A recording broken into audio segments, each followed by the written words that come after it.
Hello everyone, good morning. Quick revision में आप सभी का स्वागत है। तो अब नेक्स्ट सीरीज शुरू होने जा रही है जिसमें हम फिजिक्स क्लास 12 का मैकेनिकल प्रॉपर्टीज ऑफ फ्लूइड पढ़ने वाले हैं। ठीक है, तो उसमें सबसे पहले हमें बेसिक इन्फॉर्मेशन तो है कि फ्लूइड होता क्या है। उसमें हमने एक टॉपिक पढ़ना है, that is pressure due to a liquid column. कि अगर हमने कोई लिक्विड कॉलम को किसी वाटर टैंक में अगर एंटर किया तो वह कितना प्रेशर उस पूरे वाटर पे एग्जर्ट करेगा, वह हम इस डेरिवेशन में निकालने वाले हैं। राइट, तो सबसे पहले फ्लूइड होता क्या है? A substance that can flow is called fluid. तो फ्लो तो बहुत सारी चीज़ें करती है, तो क्या सबको फ्लूइड बोले? जैसे कि एयर होता है, लिक्विड होता है, प्लाज्मा होता है। राइट, तो ये सारी चीज़ों को एक्सप्रेस करने के लिए फ्लूइड की कुछ आइडियल प्रॉपर्टीज हमको दी जाती है। जैसे कि इट इज़ इनकॉम्प्रेसिबल, कि जो कॉम्प्रेस नहीं होगा उसे हम फ्लूइड कहेंगे। इट्स फ्लो इज इरोटेशनल, मतलब उसका फ्लो स्मूथ होना चाहिए, कोई भी टर्बुलेंस उसमें नहीं होना चाहिए, उसमें विस्कोसिटी नहीं होनी चाहिए, मतलब फ्रिक्शन बिटवीन द लेयर्स नहीं होना चाहिए, और फ्लो जो है स्टेडी होना चाहिए, मतलब हर एक मॉलिक्यूल जो है वह सेम वेलोसिटी से फ्लो होना चाहिए विथ कांस्टेंट टाइम। तो ये सब चीज़ें तो थ्योरी में पढ़ी जाएगी। हमें यहाँ पे डेरिवेशन करना है pressure due to a liquid column. लेकिन उससे पहले प्रेशर क्या होता है वो मैं आपको यहाँ बता देता हूँ। सो pressure is what? Pressure is क्या फोर्स अपॉन एरिया होता है? जी नहीं। तो फिर magnitude of force upon magnitude of area होता है? जी नहीं। फिर लेकिन सर हमने तो अभी तक force is pressure is equal to force upon area ही पढ़ा है। जी बिल्कुल, सबने पढ़ा है, हमने भी पढ़ा है। लेकिन टू बी प्रिसाइज, प्रेशर होता है टेंजेंशियल फोर्स। क्या कहा मैंने? Tangential force upon magnitude of area. Right, कि कभी भी प्रेशर किसी सरफेस पे एग्जर्ट जब होता है तो हम कौन सा फोर्स कंसीडर करेंगे? हम कंसीडर करेंगे वो फोर्स जो फोर्स परपेंडिकुलर, नॉर्मल या टेंजेंशियल इस पे एक्ट करेगा। राइट, जैसे कि हम लेयर ऑफ द सरफेस की बात करें, सॉरी सरफेस के लेयर के ऊपर की सरफेस की बात करें, या किसी ऑब्जेक्ट पे अगर समझो इस तरीके से फोर्स एक्ट हो रहा है, तो हम यह फोर्स अगर समझो 10 न्यूटन है तो इसकी बात नहीं करेंगे। हम क्या करेंगे, इसके दो कंपोनेंट्स निकालेंगे, एक कंपोनेंट्स इस डायरेक्शन में और दूसरा कंपोनेंट इस डायरेक्शन में। ठीक है, जिसको हम यहाँ पे नीचे भी ले सकते हैं। राइट, तो अगर हमें यह फोर्स चाहिए तो ये फोर्स हम लेंगे।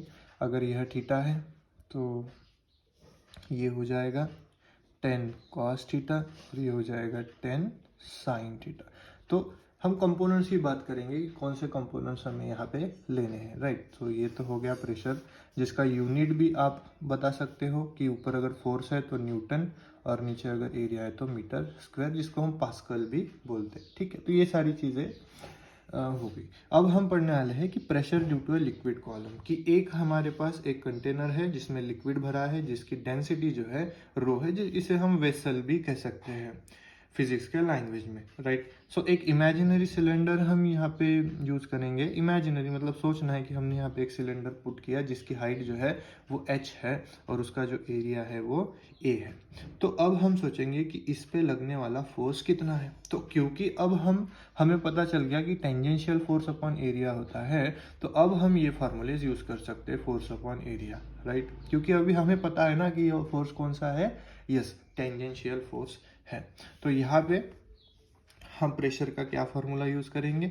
Yes, pressure is equals to force upon area. Right, अब सबसे पहले क्योंकि यह सिलेंडर के वजह से लगने वाला, सिलेंडर में जैसे ही हम एंटर करेंगे तो इस सिलेंडर में पूरा लिक्विड चला जाएगा। उस लिक्विड का डेंसिटी अगर रो है तो हमें इस डेंसिटी का फार्मूला भी यहाँ पे लिख के रखना पड़ेगा। यस बिल्कुल, डेंसिटी इज इक्वल्स टू क्या होता है सर? Mass upon volume. अगर इस पूरे लिक्विड का मास m है तो ये हो जाएगा मास, और पूरे लिक्विड का वॉल्यूम v है तो ये हो जाएगा मास अपॉन वॉल्यूम।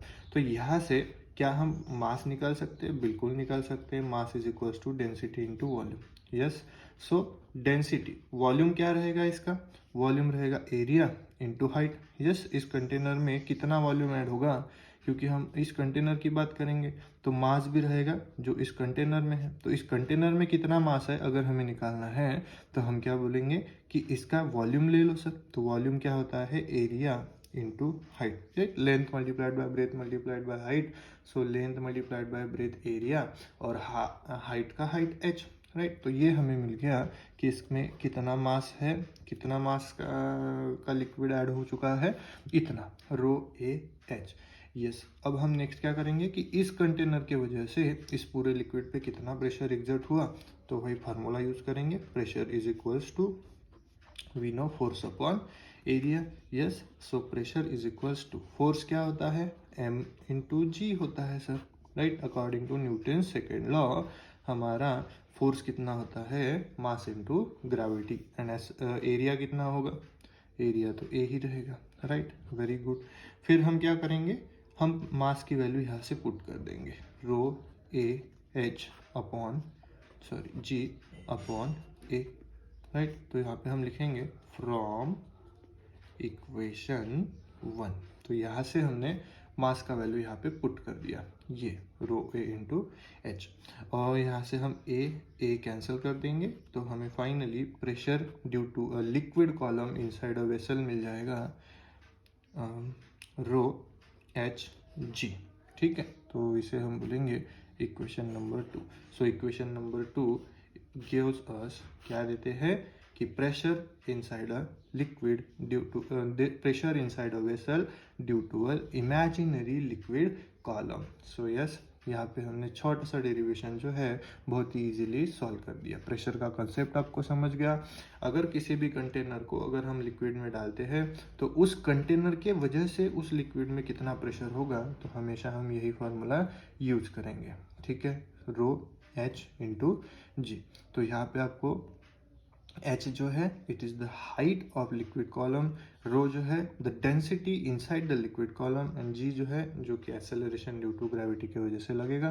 तो आपको pressure inside a liquid column, inside a vessel due to a liquid column पता चल जाएगा, राइट। हाँ, तो यहाँ पे अब सवाल ये आता है कि अगर हमने इसके जगह कोई और एरिया का सिलेंडर यूज़ किया तो, मतलब जिसका समझो एरिया बड़ा है, जिसका एरिया समझो छोटा है या बहुत कम है या बहुत बड़ा है, तो उससे प्रेशर पे क्या अफेक्ट पड़ेगा, यह सवाल अगर पूछा गया तो जी बिल्कुल, इस एरिया के बढ़ने से या इस एरिया के कम होने से कुछ भी फर्क पड़ेगा नहीं, क्योंकि प्रेशर जो है वह हाइट पे डिपेंड है, डेंसिटी पे डिपेंड है और ग्रेविटी पे डिपेंड है। तो क्योंकि डेंसिटी तो कांस्टेंट रहेगी इस लिक्विड की, ग्रेविटी भी कांस्टेंट रहेगी, लेकिन हाइट अगर आप चेंज करते हो तो यहाँ पे एरिया भी चेंज, सॉरी हाइट अगर चेंज करते हो तो प्रेशर भी चेंज होगा। एरिया पे प्रेशर, प्रेशर एरिया पे डिपेंड नहीं है, राइट। तो सिंपली अगर आप इतना भी कंटेनर लेते हो, देखो इतना भी कंटेनर लेते हो और उसकी हाइट अगर सेम है h, तो इसका मीनिंग ये हुआ कि ये भी इतना ही प्रेशर इस पे अप्लाई करेगा, राइट। बात समझ रहे हो। फिर आप इतना बड़ा भी कंटेनर लेते हो लेकिन उसकी हाइट अगर सेम है तो प्रेशर उतना ही लगेगा, हाइट अगर बढ़ गई तो प्रेशर बढ़ जाएगा।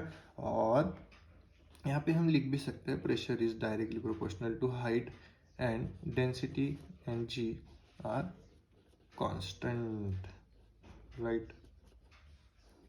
तो ये भी सवाल यहाँ पे हो गया। तो मिलते हैं नेक्स्ट वीडियो में।